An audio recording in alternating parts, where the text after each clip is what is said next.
mentais, e a partir dessas aparências ela cria objetos. Ela cria como se fosse alguma coisa que existe mesmo por si só, né? E ela faz isso o tempo inteirinho, o tempo todo a mente funciona desse jeito, né? A mente conceitual pega uma carona no que ela é capaz de apreender, atribui, né, qualidades e a partir daí cria objetos, né? E tem a ver com o vídeo que a gente vai ver, deu uma piscada na luz, né? No meio do caminho, desligou a televisão, tem que botar de novo. Mas tem a ver com esse vídeo que a gente vai ver, né? Como é que... A gente começou a discutir a semana passada, né? Como é que será que é a realidade das coisas? Existe alguma coisa mesmo que seja real, independente dos nossos sentidos, das aparências para os nossos sentidos, independente da nossa mente que atribui qualidades, né? E existe alguma coisa que está lá fora mesmo e que a nossa mente deveria apreender ou é exatamente do jeito que a nossa mente apreende, né? Será que o que a gente vê como realidade, o que a gente percebe como realidade, não surge na dependência dos nossos sentidos físicos? Do tipo de sentido físico que a gente tem? E na dependência de como a nossa mente opera? A gente nunca para pra pensar nisso. Eu nunca tinha pensado nisso. Nunca, né? E... Então, a semana passada a gente comentou desse livro do Donald Hoffman. Como ele é muito denso, assim, muito complicado, né? Pra ser bem claro, assim, meio complicado. Pensei a gente assistir juntos, né? E o Donald Hoffman, por que eu tenho bastante cuidado, assim, né? De sugerir ou de trazer, especialmente trazer aqui pra gente estudar junto, assim. De ter cuidado para não ser uma viagem qualquer ou uma fonte qualquer, né?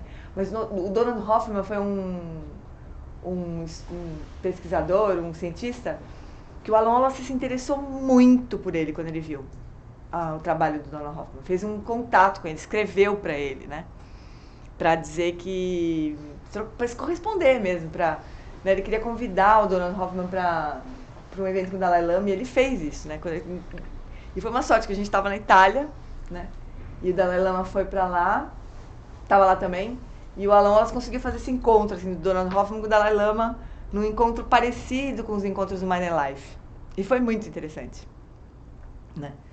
Porque é como se a ciência, alguns cientistas, né, alguns braços da ciência, assim, se aproximasse muito da visão budista, de vacuidade, né? Todos esses temas que a gente acha que são super budistas, né? Daqui a pouco a ciência vai lá e olha um na cara do outro. Se a ciência com o budismo fala, ué, o que você está fazendo aqui, né? Como é que você chegou aqui, né? O Alan sempre conta não lembro bem qual físico que foi aqui que aconteceu isso, mas o Dalai Lama foi visitar o laboratório. Eu preciso lembrar quem é, pra falar direito, contar direito a história. Mas o Dalai Lama foi visitar esse laboratório desse físico. Talvez tenha sido Anton Selinger, talvez, não sei. Selinger. E daí eles começaram a conversar sobre a natureza da realidade, assim, um papo simples. E daí o Dalai Lama falou assim, mas como é que você pode ter chegado a essa conclusão sem ter estudado a Madhyamaka, né, o caminho do meio, a filosofia do caminho do meio? E o físico falou pro Dalai Lama, como é que você pode ter chegado nessa conclusão sem ter estudado física, né? Então, como se fossem mesmo dois caminhos que, claro, né, eles convergem.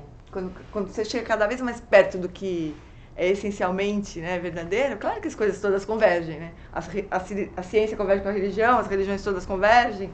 Ainda bem que é assim, né? Mas então por isso que eu sugeri de a gente ver esse vídeo juntos, assim, porque de fato eu desliguei.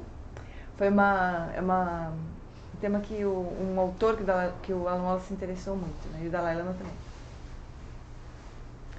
Então vamos ver. O pessoal de casa tá a descrição, o link desse vídeo tá na descrição no chat, né? Vocês podem assistir separado, porque não vai funcionar, né, se virar a câmera pro... Não. Raios.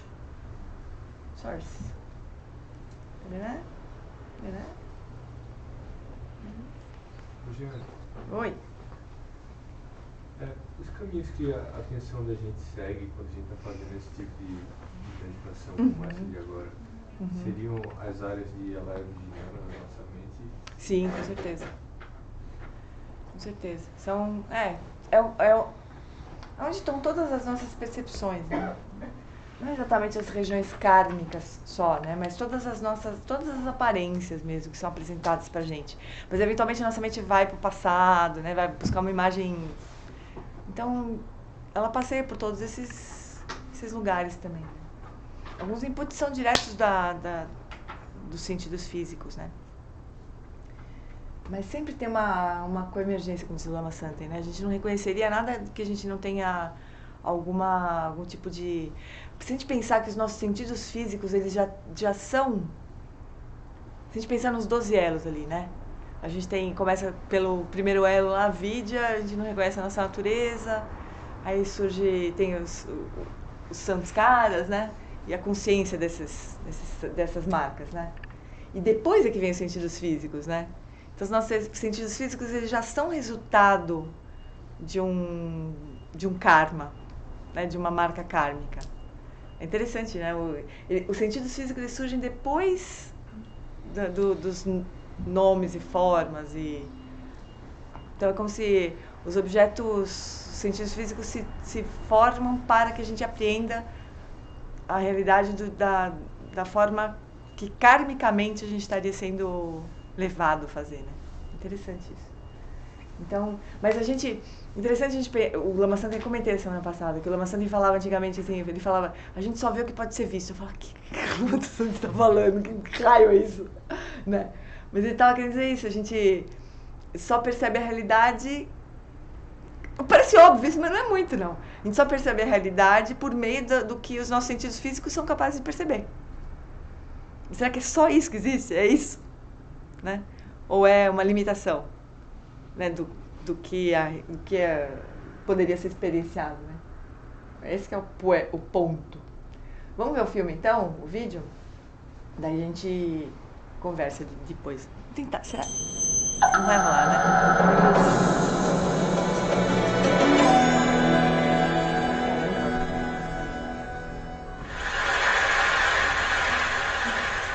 I love a great mystery, and I'm fascinated by the greatest unsolved mystery in science. Vocês estão conseguindo ver a legenda? Quem está conseguindo, se quiser chegar mais perto? Beleza? It's personal. It's about who we are, and I can't help but be curious. O que eu fiz? The mystery is this. What is the relationship? Peraí, o quê? Aperta exit. Deixa eu voltar aqui. Eita.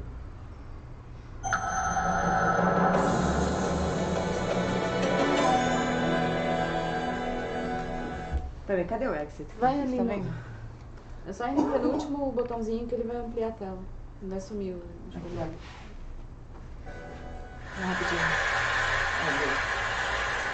I love a great mystery, and I'm fascinated by the greatest unsolved mystery in science. Perhaps because it's personal. Apaga a luz. It's about who we are, and I can't help but be curious. The mystery is this.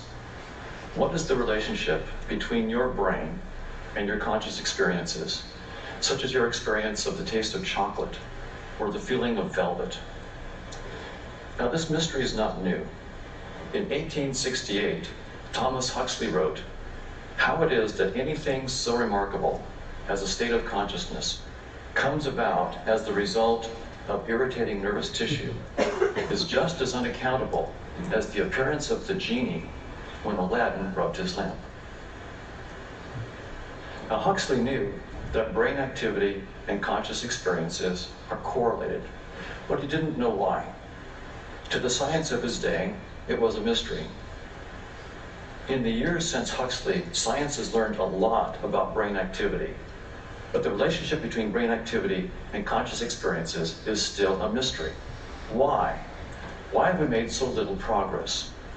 Well, some experts think that we can't solve this problem because we lack the necessary concepts and intelligence. We don't expect monkeys to solve problems in quantum mechanics, and as it happens, we can't expect our species to solve this problem either. Well, I disagree. I'm more optimistic. I think we've simply made a false assumption. Once we fix it, we just might solve this problem. Today I'd like to tell you what that assumption is, why it's false, and how to fix it. Let's begin with the question. Do we see reality as it is? I open my eyes, and I have an experience that I describe as a red tomato a meter away. As a result, I come to believe that in reality, there's a red tomato a meter away. I then close my eyes, and my experience changes to a gray field. But is it still the case that in reality, there's a red tomato a meter away? I think so. But could I be wrong? Could I be misinterpreting the nature of my perceptions?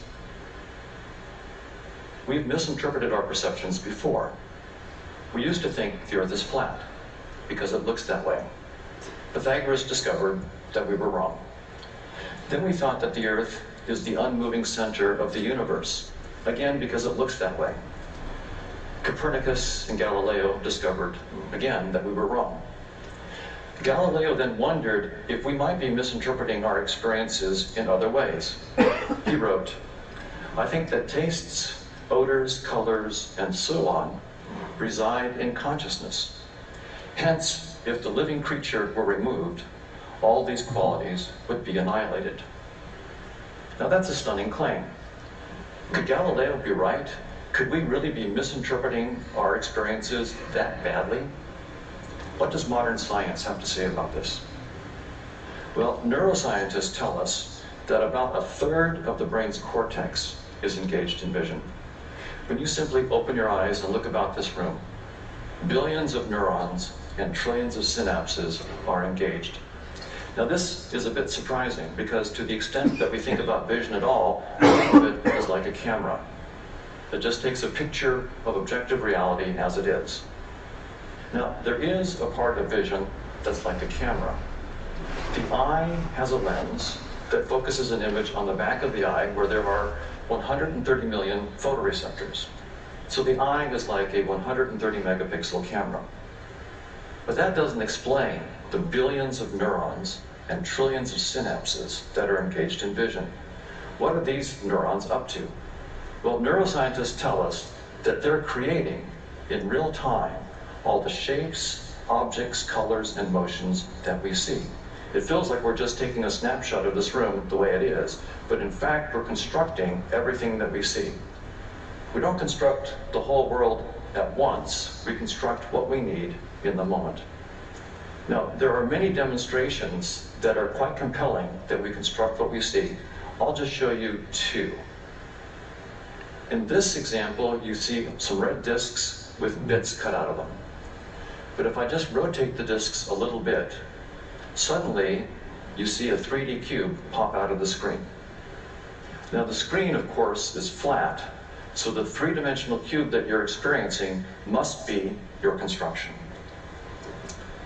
In this next example, you see glowing blue bars with pretty sharp edges moving across a field of dots. In fact, no dots move. All I'm doing from frame to frame is changing the colors of dots from blue to black or black to blue. But when I do this quickly, your visual system creates the glowing blue bars with the sharp edges and the motion. There are many more examples, but these are just two that you construct what you see. But neuroscientists go further. They say that we reconstruct reality. So when I have an experience that I describe as a red tomato, that experience is actually an accurate reconstruction of the properties of a real red tomato that would exist even if I weren't looking. Now, why would neuroscientists say that we don't just construct, we reconstruct? Well, the standard argument given is usually an evolutionary one. Those of our ancestors who saw more accurately had a competitive advantage compared to those who saw less accurately, and therefore they were more likely to pass on their genes.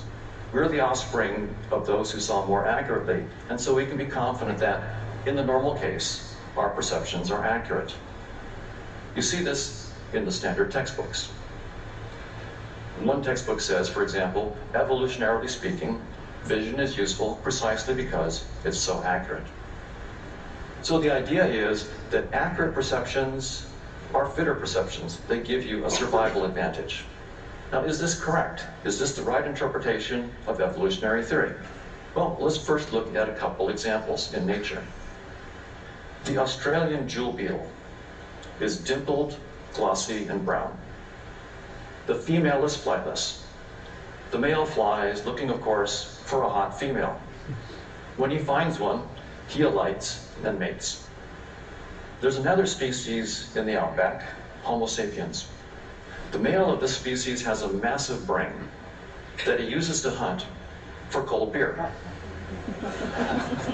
And when he finds one, he drains it and sometimes throws the bottle into the outback. Now, as it happens, these bottles are dimpled, glossy, and just the right shade of brown to tickle the fancy of these beetles. The males swarm all over the bottles, trying to mate. They lose all interest in the real females. A classic case of the male leaving the female for the bottle.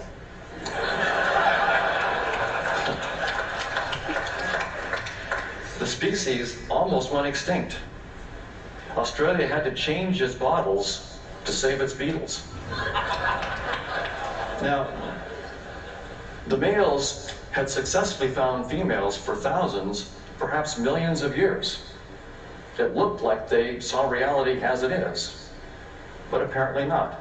Evolution had given them a hack. A female is anything dimpled, glossy, and brown. The bigger the better. Even when crawling all over the bottle, the male couldn't discover his mistake. Now you might say, beetles, sure. They're very simple creatures, but surely not mammals. Mammals don't rely on tricks. Well, I won't dwell on this, but you get the idea. So this raises an important technical question. Does natural selection really favor seeing reality as it is? Fortunately, we don't have to wave our hands and guess. Evolution is a mathematically precise theory. We can use the equations of evolution to check this out. We can have various organisms, artificial worlds, compete and see which survive and which thrive, which sensory systems are more fit. A key notion in those equations is fitness. Consider this steak. What does this steak do for the fitness of an animal? Well, for a hungry lion looking to eat, it enhances fitness. For a well-fed lion looking to mate, it doesn't enhance fitness. And for a rabbit in any state, it doesn't enhance fitness. So fitness does depend on reality as it is, yes, but also on the organism, its state, and its action. Fitness is not the same thing as reality as it is, and it's fitness and not reality as it is that figures centrally in the equations of evolution. So in my lab, we have run hundreds of thousands of evolutionary game simulations with lots of different randomly chosen worlds and organisms that compete for resources in those worlds. Some of the organisms see all of the reality, others see just part of the reality, and some see none of the reality, only fitness. Who wins? Well, I hate to break it to you, but perception of reality goes extinct. In almost every simulation, organisms that see none of reality but are just tuned to fitness drive to extinction all the organisms that perceive reality as it is. So the bottom line is evolution does not favor vertical or accurate perceptions. Those perceptions of reality go extinct. Now this is a bit stunning. How can it be that not seeing the world accurately gives us a survival advantage? That is a bit counterintuitive. But remember the jewel beetle. The jewel beetle survived for thousands, perhaps millions of years using simple tricks and hacks. What the equations of evolution are telling us is that all organisms, including us, are in the same boat as the jewel beetle. We do not see reality as it is, We're shaped with tricks and hacks that keep us alive. Still, we need some help with our intuitions. How can not perceiving reality as it is be useful? Well, fortunately, we have a very helpful metaphor: the desktop interface on your computer. Consider that blue icon for a TED Talk that you're writing. Now, the icon is blue and rectangular and in the lower right corner of the desktop. Does that mean that the text file itself in the computer is blue, rectangular, and in the lower right-hand corner of the computer? No, of course not. Anyone who thought that misinterprets the purpose of the interface. It's not there to show you the reality of the computer. In fact, it's there to hide that reality. You don't want to know about the diodes and resistors and all the megabytes of software. If you had to deal with that, you could never write your text file or edit your photo. So the idea is that evolution has given us an interface that hides reality and guides adaptive behavior. Space and time, as you perceive them right now, are your desktop. Physical objects are simply icons in that desktop. There's an obvious objection. Hoffman, if you think that train coming down the track at 200 miles an hour is just an icon of your desktop, why don't you step in front of it? And after you're gone and your theory with you, we'll know that there's more to that train than just an icon. Well, I wouldn't step in front of that train for the same reason that I wouldn't carelessly drag that icon to the trash can. Not because I take the icon literally. The file is not literally blue or rectangular. But I do take it seriously. I could lose weeks of work. Similarly, evolution has shaped us with perceptual symbols that are designed to keep us alive. We better take them seriously. If you see a snake, don't pick it up. If you see a cliff, don't jump off.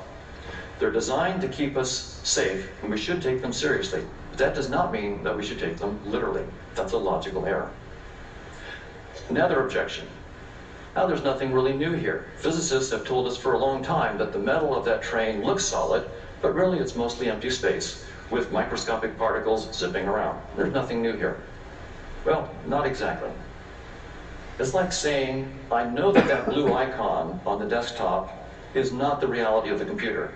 But if I pull out my trusty magnifying glass and look really closely, I see little pixels, and that's the reality of the computer. Well, not really. You're still on the desktop. And that's the point. Those microscopic particles are still in space and time. They're still in the user interface. So I'm saying something far more radical than those physicists. Finally, you might object. Look, we all see the train. Therefore, none of us constructs the train. But remember this example. In this example, we all see a cube. But the screen is flat. So the cube that you see is the cube that you construct. We all see a cube because each one of us constructs the cube that we see. The same is true of the train. We all see a train because we each see the train that we construct. And the same is true of all physical objects. We're inclined to think that perception is like a window on reality as it is. The theory of evolution is telling us that this is an incorrect interpretation of our perceptions.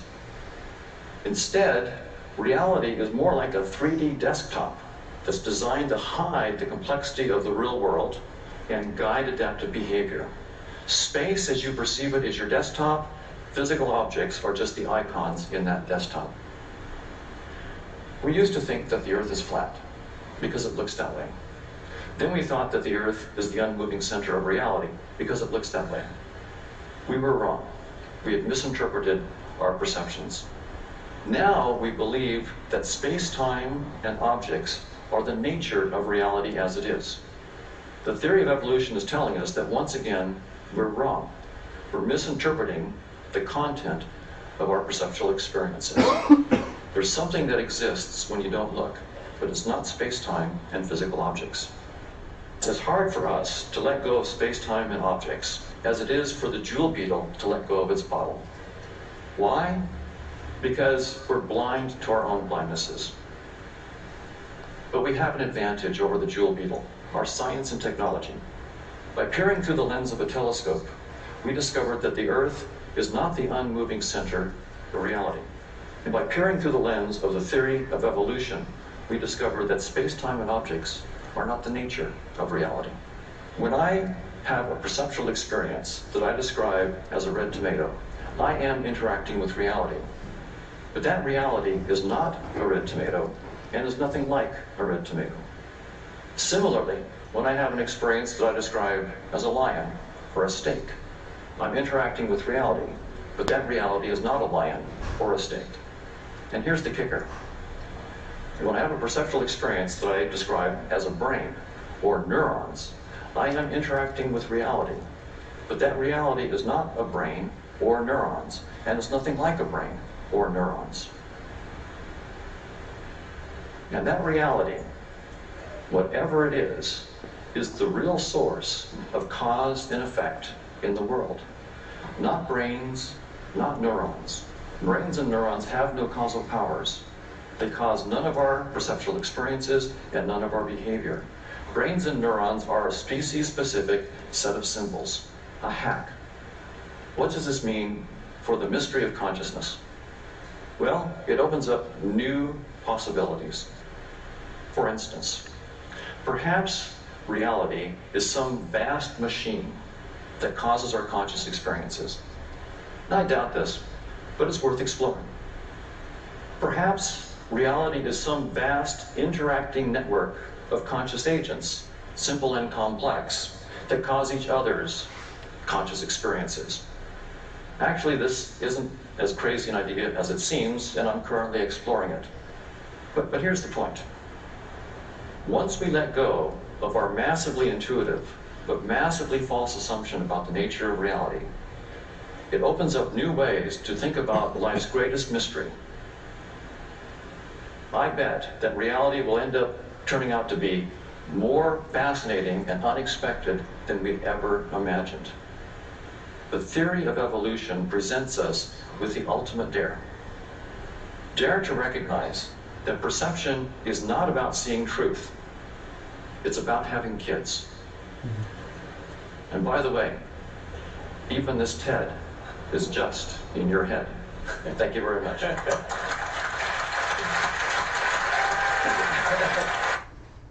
Liga, Luiz, por favor. E aí? Não é interessante? O que eu acho mais difícil nesse vídeo é que a gente não sabe, né, como que por fim é essa tal dessa realidade, né? Então é difícil pra gente. Mas o que eu acho mais incrível no que ele diz, já pulando, né? Não tô nem deixando vocês falarem, mas assim, o que eu acho mais incrível ele falar assim, seja lá como for a realidade, né? Ela é a fonte de causa e efeito. Seja lá como ela for, né? E os cientistas aí da teoria que estudam a evolução, os budistas, eles dizem que o que a gente vê não é a realidade última, né? Não é. Mas como a gente não tem a menor ideia de como seja, né? A gente, por mais que os professores tentem nos contar como é que é, a gente não tem experiência. Então é o que ele fala também, nós somos cegos com respeito à nossa própria cegueira. É muito incrível um cara que não é budista, não tem a menor base de budismo, falar umas coisas tão como fala o Lama, como fala o Alan Wallace, né? É muito incrível. É o cubo, né? Hã? O cubo, né? Você viu o cubo? É um cubo mais... É uma evolução do cubo do Lama Santa, né? Porque 3D e com bolinhas, não sei que jeito, né? É muito incrível, né? O que vocês acham aí? Não é um negócio simples, né? Mas essas coisas que ele vai contando, assim, que... Por que a gente tem tantos neurônios envolvidos na visão? Se pouquinho já seria suficiente, né, para produzir imagens, se fosse só uma câmera fotográfica. Já aconteceu com vocês de vocês verem uma pessoa muito parecida com alguém que vocês conhecem e a imagem dessa pessoa se formar claramente na sua mente, embora não seja a pessoa. Você chega até a... Aconteceu com vocês? A gente realmente constrói as coisas. É que, assim, também seria maluquice a gente achar e pensar que a forma como a gente vê as coisas é completamente diferente, assim, é impreciso, né? Não é verdade. Também, né? Inclusive ele fala que a visão foi muito importante do ponto de vista evolutivo porque ela é a mais precisa, né? É muito precisa, assim. Então não é que ela tá o tempo todo se enganando, não é que a gente tá super enganado, assim, mas é limitado, né? É limitado a forma como a gente percebe a realidade, né? O que está lá fora. É limitado os sentidos físicos que a gente dispõe para sair, de saída, né? Mas a gente, é como se a gente fechasse, né? A gente não tivesse nenhuma frestinha, assim, para desconfiar que está faltando alguma coisa, assim, né? Porque é tudo muito redondo, né? A percepção que a gente tem no mundo é muito redonda, né? Sem querer fazer trocadilho. Mas é redonda, assim, Eu tenho um problema na retina. Eu tive uma toxoplasmose no olho e eu tenho uma lesão na retina, né? Então tem uma parte aqui aqui, no meu campo de visão, eu não vejo minha mão. Aqui eu vejo, mas aqui eu não vejo. Vocês acham que tem um buraco aqui no meu campo de visão? Não tem um buraco. O cérebro dá uma pintada nessa região que eu não enxergo, né? Como se a gente... Não fica faltando nada aqui. Então, embora eu não enxergue nada nesse lugar, não tem um buraco ali que fala, uau, um buraco, que estranho. Não tem buraco. É como se a gente desse um jeito, assim, arredondasse as coisas, né? E como todo mundo compartilha da mesma... Como todos nós temos os mesmos sentidos físicos, a gente vê mais ou menos a mesma coisa, óbvio que aquilo é a realidade, né? Óbvio. Só que não. Mas é muito louco a gente... Pelo menos, né? E qual que é a importância disso pra nós, né? É que a importância que eu acho mais fundamental é que, assim, em função de como a gente percebe as coisas e de toda a causalidade que a gente acha que entende, a gente sofre, né? Esse é o ponto todo, né? Tem sofrimento aí. Por isso que o budismo se interessa por isso. Não é porque, uau, que legal descobrir tudo isso, neurociência, não sei o quê. Não é. É porque tem sofrimento nesse erro aí, vamos pensar, né? Vamos dizer. Tem uma cegueira aí que nos causa sofrimento. A gente não compreende a causalidade direito, né? É muito incrível ele falar. A realidade, seja ela qual for, é lá que está a fonte da causalidade. Só que como a gente não sabe qual é, a gente fica tentando achar outras coisas, né? Como sendo causalidade, assim. A gente não entende ali do karma, a gente não entende um monte de coisa, né? A respeito à causalidade. E aí? Fala alguma coisa pra mim. Então, eu tava lendo, eu comentei com você de um livro, né, de um psicólogo americano, e Robert Wright, acho que chama o nome dele. Então eu estava lendo esse livro dele que ele vai falar da psicologia evolutiva, que é essa psicologia que pensa a consciência a partir do paradigma da seleção natural. Né? Então, assim, eu só lembrei de uma coisa ouvindo o vídeo agora, que ele fala que, enfim, dialoga muito, assim, né? Então ele diz assim que, se eu entendi bem, né, o que ele está dizendo no livro, né, eu acabei de ler agora, estou revendo ele assim, é que é isso, a seleção, essa autoilusão, ou essa ilusão que a gente tem na realidade, ela foi produzida pela seleção natural porque isso maximiza o nosso legado genético.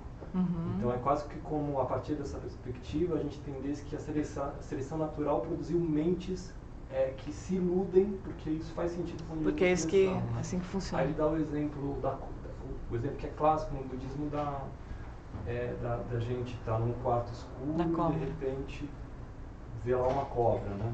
Então ele diz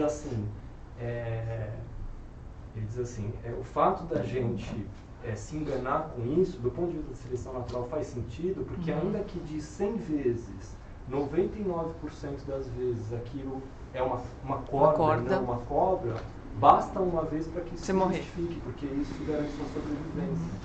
Então ele fala que nossa consciência, de certa forma, ela é programada assim, para se iludir muitas e muitas vezes em situações que isso possa levar a garantir a nossa sobrevivência. Então isso faz sentido, né? O Paul Ekman, né, que é o criador do CIB junto com o Alan Wallace, ele também tem essa visão evolutiva da psicologia, né, das emoções, inclusive. Então ele fala que a gente tem um viés de ver mais ameaça onde não tem do que o contrário. Né, ter mais falso positivo do que falso negativo. Porque é exatamente esse caso da cobra, né?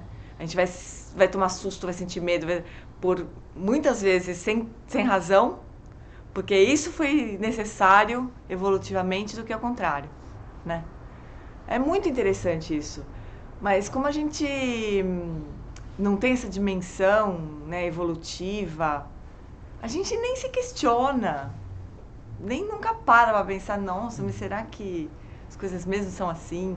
E aí a gente procura outras formas, que nem ele fala, genial também o jeito da coisa da lente, né? A gente procura outras formas de investigar a nossa experiência, né?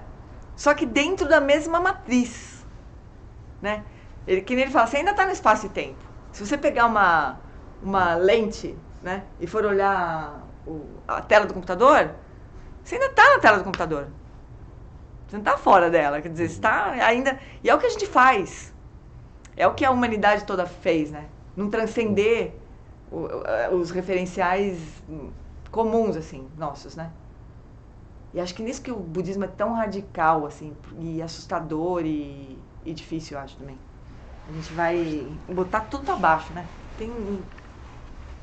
Assim, imagina, E essa coisa que ele fala é muito mais radical do que botar uma lente pertinho do desktop, assim. Isso é muito louco, né? A gente não para pensar nisso Mas essa é a proposta budista, na verdade. Ela fala que a nossa mente comum, ela não vê a realidade. Inclusive, ela vê uma realidade, que é a tal da realidade relativa, que encobre a realidade absoluta. A gente só não vê a realidade absoluta, a gente só não vê a realidade como ela é, porque a gente acredita no que a gente vê. É muito louco, né? A gente está completamente agarrado. Ele fala também, a gente não solta o espaço, tempo e objetos do mesmo jeito que o besouro lá não solta a garrafa de cerveja, né? Está tão apegado quanto o besouro, porque foi importante para nós do ponto de vista evolutivo. Mas isso não é louco a gente pensar, eu acho isso muito louco. Muito louco. E é legal ver a ciência chegando nesse mesmo lugar, assim, né?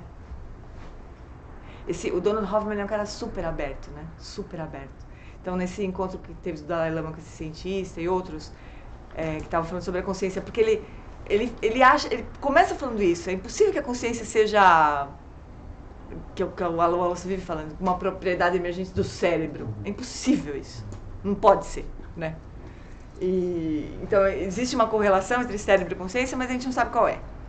Não sabe como é que é essa correlação. Que natureza tem essa correlação? Se ela é causal, não se sabe qual é.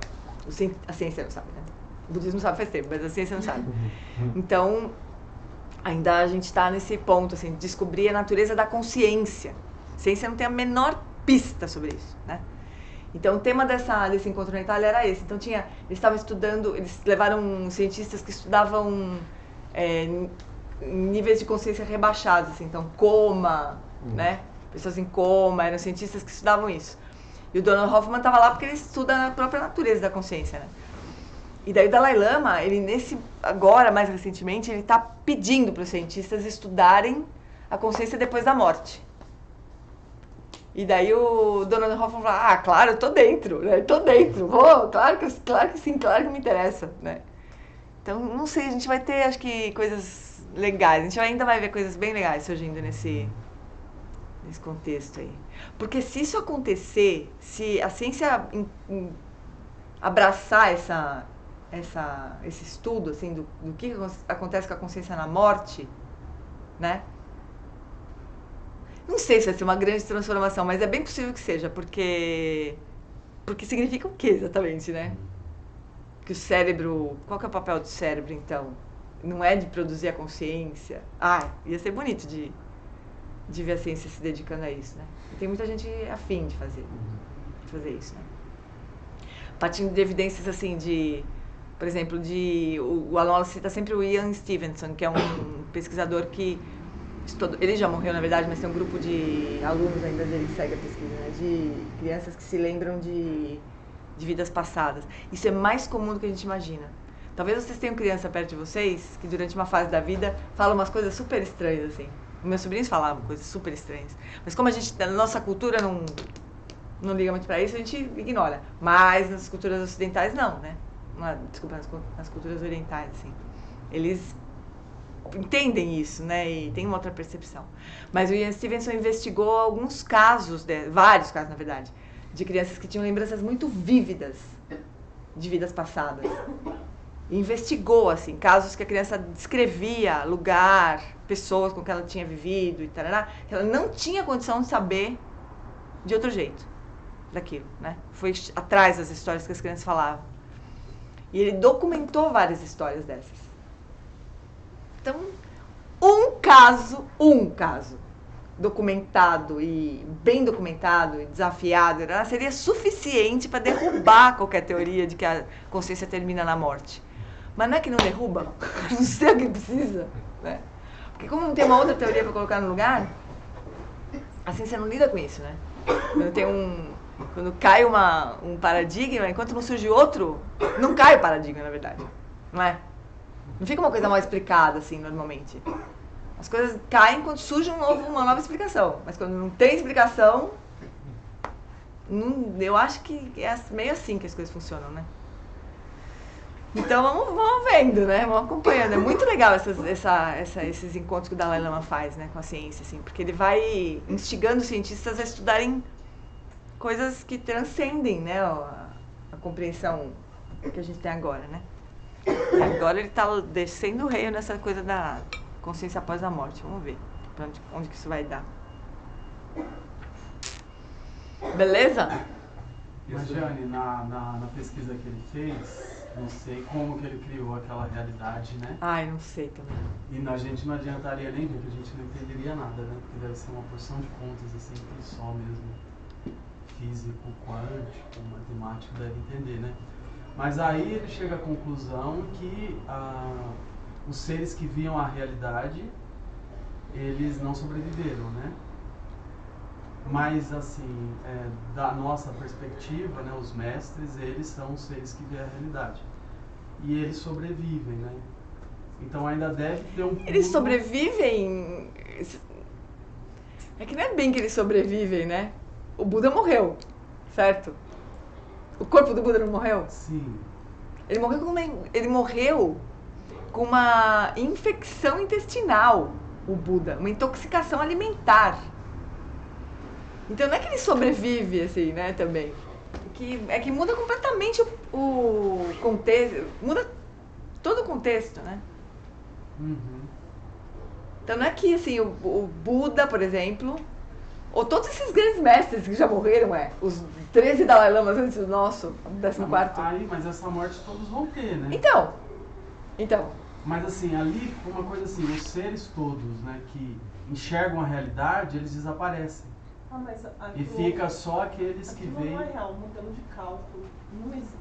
É uma teoria, não existiu segundo ele, não existiu esses seres que viam só a realidade. É num cálculo baseado na expressão da evolução, se houvesse, eles seriam extintos. Eu acho que não, acho que ele cria modelos. O que não é o mesmo que morrer também, né? O que não é o mesmo que morrer. Isso, essa é a ideia, ser extintos. E os nossos mestres, eles não se extinguiram, né? Então ali naquele cálculo que ele fez, ainda tem uma coisa aquém do que é de fato, assim, da perspectiva do budismo, enxergar a realidade como ela é. Porque os nossos mestres, eles ultrapassaram até esse ponto ali, né? Porque eles não foram extintos, né? Não foram extintos. O Buda, esqueci o nome do Buda do futuro. Maitreya. Maitreya vai aparecer quando o Dharma desaparecer, né? Então, quando o Dharma desaparecer, é o mesmo raciocínio desse modelo. Alguma hora no modelo que a gente está no modelo evolutivo, então fazendo um paralelo. A gente está num modelo evolutivo em que ainda há seres que conseguem ver a realidade última, mas em algum momento todo o Dharma vai desaparecer. Não, mas os Budas não, né? Os Budas não, mas o Dharma vai desaparecer no mundo. Vão desaparecer do mundo os seres que conseguem ver a realidade última, por exemplo. Do nosso mundo humano, né, talvez. Estou extrapolando, eu estou tentando fazer um paralelo, porque foi a primeira coisa que eu pensei, putz, então a gente é fruto de um sistema em que as pessoas que conseguem ver a realidade última desaparecem do sistema, porque elas não são privilegiadas em relação às outras, então a gente vê muito isso como, sei lá, como o mundo cooperativo faz isso com as pessoas, como as pessoas são engolidas, e aí compaixão desaparece, as qualidades desaparecem, e como a gente pode estar no meio desse modelo em que ainda tem pessoas que conseguem ver a realidade última, mas que ao longo do tempo a evolução vai tendendo a consumir essas pessoas, talvez. Eu entendi que filosofando muito.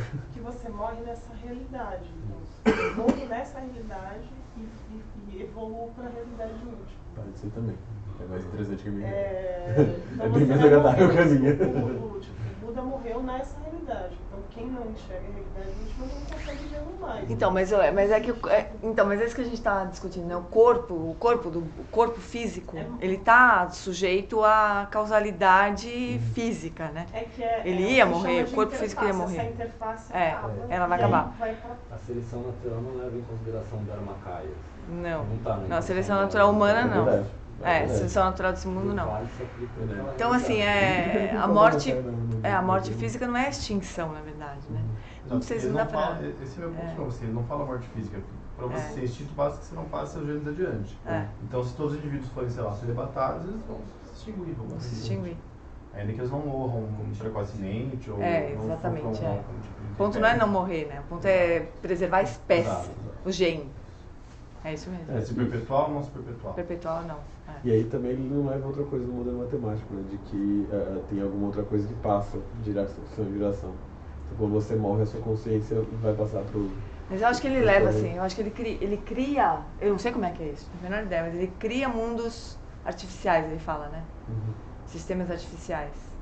Ele pega a expressão da evolução e vai criando as variáveis, e cada variável é um mundo. Tá. E aí eles colocam isso em computadores de alta performance e eles vão criando várias possibilidades. Mas é uma super equação matemática. Gigantesca. Assim, eu não entendo muito, mas todo mundo que faz essa parte, então, quando os físicos exploram o universo, o multiverso, são essas equações de probabilidades, assim, infinitas. Eles calculam todas as possibilidades dentro daquela equação que é posta. Mas a equação que ele está usando aí a equação hoje aceita, mas a equação ainda pode mudar. É bem complexo, né? Mas o que ele está apontando, o que ele está apontando é muito, muito coerente. Né? Não sei se a equação vai mudar, se a metodologia, o que vai acontecer. Mas é muito coerente. Faz muito sentido. Sei lá. Faz muito sentido. E o alvo dele é a capacidade reprodutiva de ser. É capacidade reprodutiva, não é mortalidade, morrer ou não morrer. Isso é importante, realmente. Reprodução, essencialmente. No caso, a iluminação não favorece esse Não. Tá em outro categoria, né? Não tá preocupado com isso, né? Isso tava lendo dentro do Sansarão só, né? Mas é isso, amor. Fica a dica aí de um cara que vale a pena acompanhar, assim, porque vai ser interessante ver os desdobramentos das pesquisas dele. Bom. Então a gente está na página 102 do meu, que é 110 ou 11 talvez dos livros dos que vocês têm. 12, 112. Então a gente viu a gente nesse ponto do livro. Nossa, a gente já 15 para as 9. Bom, também hoje a gente tinha programado para ver o filme, na verdade, né? Mas nesse ponto do livro é super importante esse tema que ele está tratando aqui. Porque são as 3 marcas da existência, né? Que são as 3 delusões inatas que ele fala às vezes ele se refere a esses pontos como as 3 delusões inatas, né? Então, a primeira delas, que a gente já viu na semana passada, é de achar que as coisas são mais permanentes do que elas de fato são, né? Então, a primeira coisa que a gente não reconhece comumente, assim, é a impermanência das coisas. Lembrando que impermanência não é só assim, isso aqui existe e vai acabar, né? Mas o fato de as coisas estarem se transformando o tempo todo, né? A gente não apreende a realidade desse jeito. E aí, na sequência, assim, quando a gente atribui uma permanência, né, uma estabilidade, uma concretude para as coisas maior do que elas de fato têm, na sequência a gente sofre, né? Quando aquilo muda, acaba, não sei o quê. Então isso é uma grande fonte de sofrimento. Aí ele vai falar depois na página 112, né, Arthur? Uma segunda maneira de colidir com a realidade é nos fixarmos ao que não é fonte verdadeira de felicidade como... Nossa, tem um erro aqui no livro. Tá certo no seu? Como sendo, Arthur? Acha esse parágrafo. Esse parágrafo. Uma segunda maneira... Não, uma segunda maneira. Então é 113, desculpa. 113. Então vê pra mim aí, ó. Uma segunda maneira de colidir com a realidade é nos fixarmos ao que não é fonte verdadeira de felicidade, como... Faltou o. Como sendo... Eu tenho que mandar pro Vitor. Como sendo a causa real da alegria e da satisfação que buscamos. Então é dukkha esse aspecto, né? A gente apontar como se a fonte de felicidade estivesse fora de nós. Alguém, alguma situação, né? Achar que isso pode ser mesmo uma fonte de felicidade.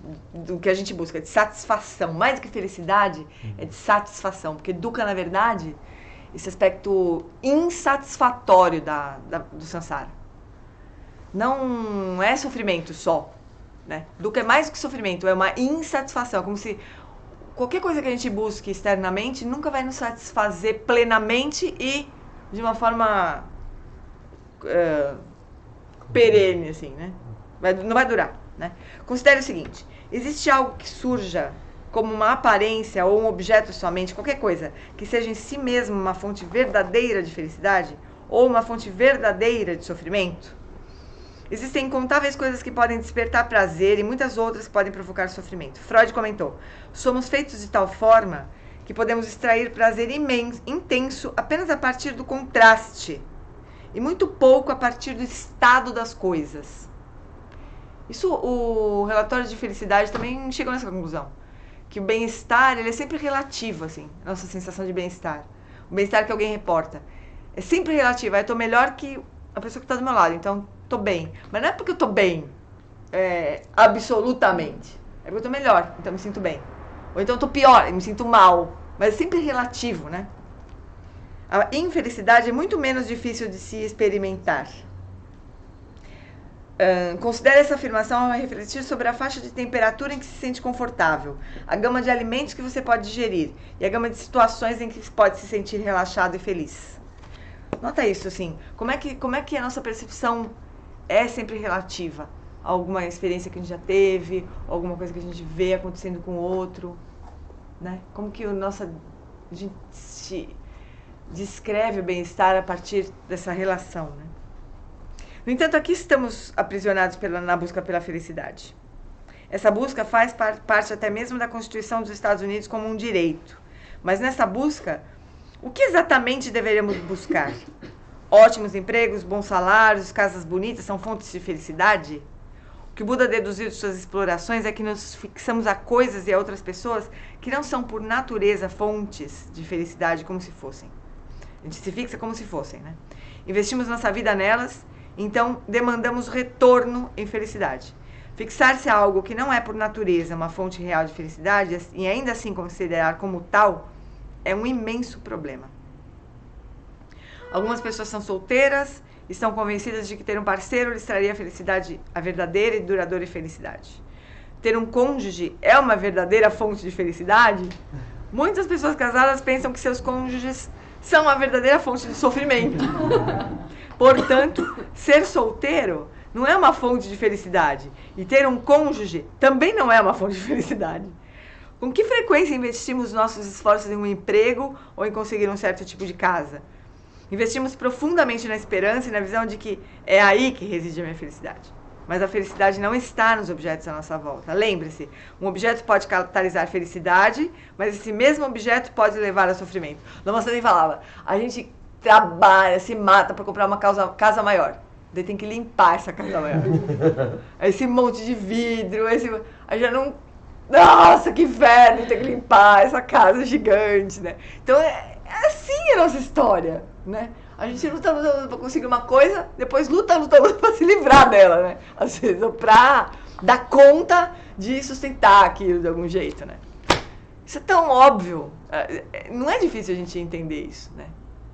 Mas não é que cada vez que um ciclo se encerra, a gente fala assim, ah, não, agora eu entendi.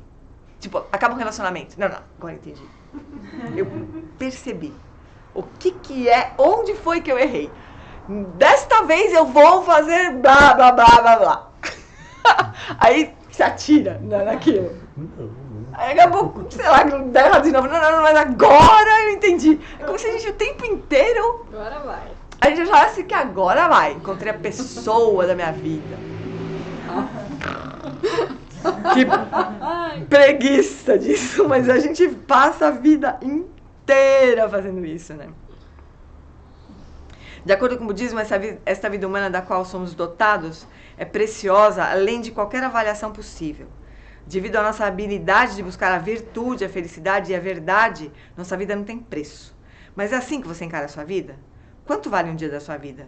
Quanto você quer de troco por morrer um dia mais cedo? $100? Que tal $1.000? Mais? E ainda assim, muitos de nós pensamos que podemos desperdiçar tempo. Matar tempo.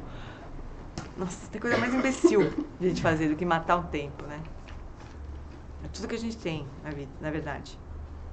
O capital das nossas vidas é limitado. Isso é especialmente verdade para as fases boas, em que saudáveis e bem alimentados, sem termos que passar a maior parte do tempo apenas tentando sobreviver. Reflita sobre como você está investindo o seu precioso tempo. O que você está fazendo na busca pela felicidade. Aqui, obviamente, que ele não está falando da felicidade comum, né? Está falando da felicidade genuína, né? O que está além das fontes de felicidade. Ele teve... Ui, fechei. Uma pena que ele não fala aqui, mas... Ele fala do que seria uma verdadeira... O que constituiria uma verdadeira fonte de felicidade, né? Seria alguma coisa que a gente... Quanto mais a gente tem, mais feliz a gente é. Toda vez que a gente for buscar aquela fonte, a gente vai ter a mesma experiência de felicidade. E todo mundo teria a mesma experiência de felicidade se tivesse aquela condição. Isso seria uma verdadeira fonte de felicidade. Segundo, né, a comparação que ele dá pra gente, assim. E daí quando a gente pensa nisso, fala, pá, não tem isso. Chocolate? Não. Namorado? Com certeza não. Né? Com certeza não. Porque não é todo mundo que estaria feliz com o meu namorado. Tendo o meu namorado como namorado, né? Quanto mais eu fico perto dele em todas as situações da minha vida, é maravilhoso estar do lado dele? Também não. Então, a gente for olhar, né, nessas coisas que a gente aposta tanto tempo, tanta energia, não tem nada nesse menu aí, comum, né, que seja mesmo, né, isso, seja verdadeiramente essa fonte de felicidade, né. E daí a questão é que ele coloca essa, né, quanto que a gente está investindo de tempo.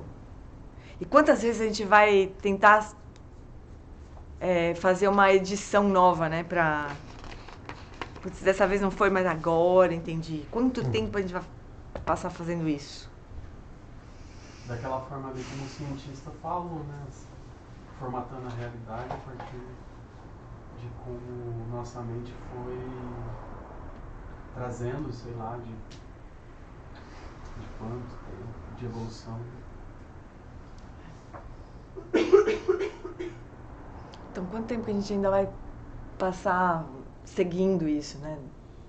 Tomando refúgio nisso, né? É muito impressionante. E assim, a gente no fundo sabe, né? Mas eu acho que a gente sempre acha que tem alguma coisa que a gente falhou e que agora a gente descobriu e agora sim vai dar certo. A gente nunca... Então a gente fica sempre jogando o mesmo jogo, na verdade. Achando que agora eu sei algumas coisas a mais, assim. Né? Mas a gente não para... Tem um momento que a gente para, né? Tem um momento que a gente chega nesse ponto, assim, aí que eu acho que a espiritualidade mesmo é que entra na jogada, assim. Quando a gente cansa de experimentar as mesmas coisas, né? Novas edições das mesmas coisas. Os upgrades, assim. Passa de fase, mas a gente vai passando de fase, nunca que chega no... Aí acho que nesse momento as pessoas buscam alguma coisa diferente, realmente, assim, né? Que transcenda mesmo, assim, que não é o mesmo jogo. A gente começa a parar pra ouvir, assim, putz, não é o mesmo jogo. Então, você lembra que eu parei pra ouvir esse primeiro retiro que eu fiz com o Lama Santa em 2004, sobre Prajna Paramita. Foi a primeira vez que eu ouvi o Lama Santa falar isso, né? Essa prisão, assim, essa espécie de prisão que a gente tá, que todo mundo tá, né? Buscando coisas e errando e se ferrando e tentando outra vez e mas sempre assim. Ele falava assim, as pessoas são como moscas batendo na vidraça, tentando atravessar.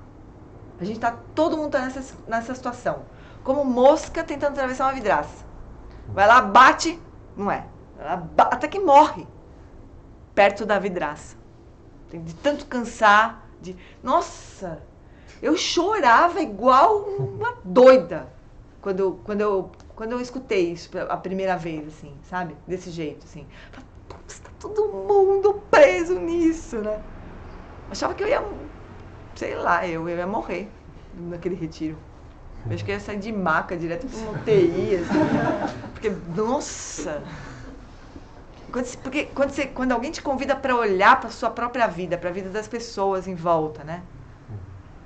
E ver que a habilidade que a gente tem, o outro tem, de realmente sustentar qualquer experiência muito profunda e muito duradoura de felicidade, dá cansaço só de pensar. Se o tanto de esforço que a gente já fez, nossa, dá cansaço só de pensar.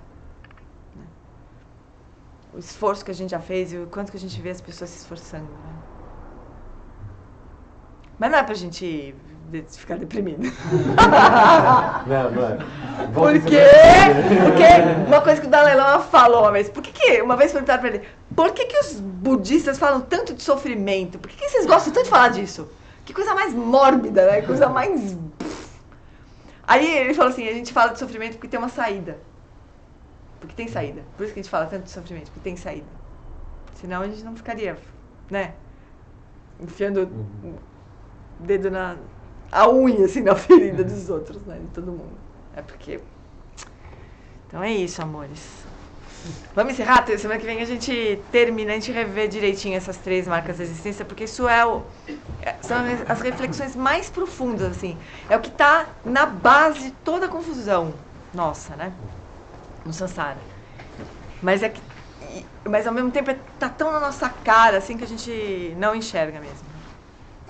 Então vamos fazer a dedicação, página... Quem? 38. Que os méritos deste encontro se expandam e toquem a todos. Que o Mestre Universal da Paz e da Compaixão, Sua Santidade Dalai Lama, juntamente com todos os mestres de todas as tradições que veiculam essa mensagem, tenham longa vida. Que todos estejam a salvo de gerar pensamentos negativos, o obstáculo mais destrutivo. Que esses pensamentos nunca surjam em nossa mente e que todos os seres também estejam livres de pensamentos negativos.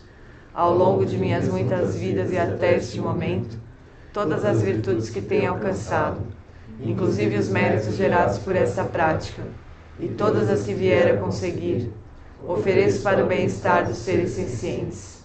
Possam a doença, a guerra, a fome e o sofrimento diminuir para todos os seres, enquanto sua sabedoria e compaixão aumentam nesta e em vidas futuras. Possa eu claramente perceber todas as experiências como sendo tão insubstanciais quanto o tecido do sonho durante a noite, e imediatamente despertar para perceber a manifestação de sabedoria pura no surgir de cada fenômeno. possa eu rapidamente alcançar a iluminação, para trabalhar sem cessar pela liberação de todos os seres. Budas Bodhisattvas em conjunto, seja qual for a sua motivação, sua ação benéfica e preces auspiciosas, seja qual for a sua onisciência, realizações e poderes benévolos, e seja qual for a sua imensa sabedoria, eu que igualmente venho para beneficiar os seres, rogo para que possa alcançar as mesmas qualidades. Neste exato momento, possam nem mesmo os nomes doença, fome, guerra e sofrimento ser ouvidos pelas pessoas e nações da terra, mas possam sim sua conduta moral, mérito, riqueza e prosperidade crescer, e possa a suprema bem-aventurança e bem-estar sempre surgir para eles. Última prece da página 45. 45, né? Sim. Tô zoada hoje. Que a grande tradição do Abate Shantirakshita, do mestre Padmasambhava e do rei Trisong Detsen possa florescer e permear os 3 reinos. Que a presença das 3 joias nunca se separe do fluxo mental dos seres, assegurando assim sublime bem-estar através dos 3 tempos. Quem Lopcho Sum Rin Luche Zan Sa Sum Chapapel Jucho Sum Nam Adamidra do Sungele Show. Beijo pra quem tá em casa neste frio, espertinhos.